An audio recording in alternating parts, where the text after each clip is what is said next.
Canada's military continues to work on its pandemic plan to be at the ready if soldiers or reservists are called upon in this country or elsewhere in the world. Part of that plan involves preparing 2 Navy ship crews and a helicopter unit.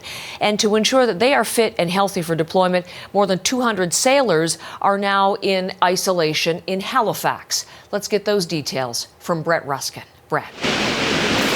And good morning, Heather. Those 200 sailors waking up this morning in a hotel in downtown Halifax. 277 of them, the crews of HMCS Ville de Quebec and HMCS Moncton, as well as Cyclone helicopter crew.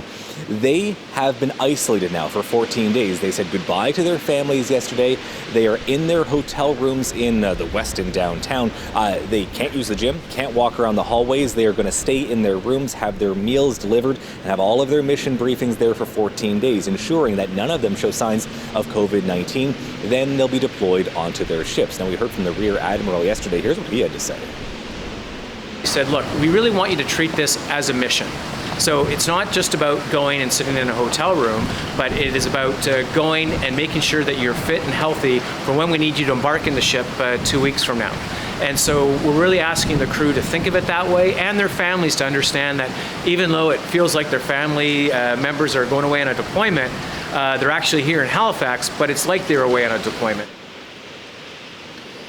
And so the interesting thing about this, we saw families saying goodbye to sailors, and they don't know when exactly they will see them again. That's because 14 days in the hotel, once everyone is clear and their health is checked out, they'll be whisked off to those ships. The ships will deploy and head out to sea to essentially be ready to have this reserve of sailors and military officials there if they should need them. Now, there are other ships that had been deployed internationally. They are coming back. There's 4 ships on their way here back to both the East Coast and the West Coast. 1 ship still remaining abroad. HMCS Fredericton will continue doing its duties overseas in the Mediterranean area. Meanwhile, these sailors, again, quarantined or in self-isolation now, ready for their deployment. Heather. Brett, thank you very much. An important part of the story we'll be watching today and on into next week. Brett Ruskin is live in Halifax.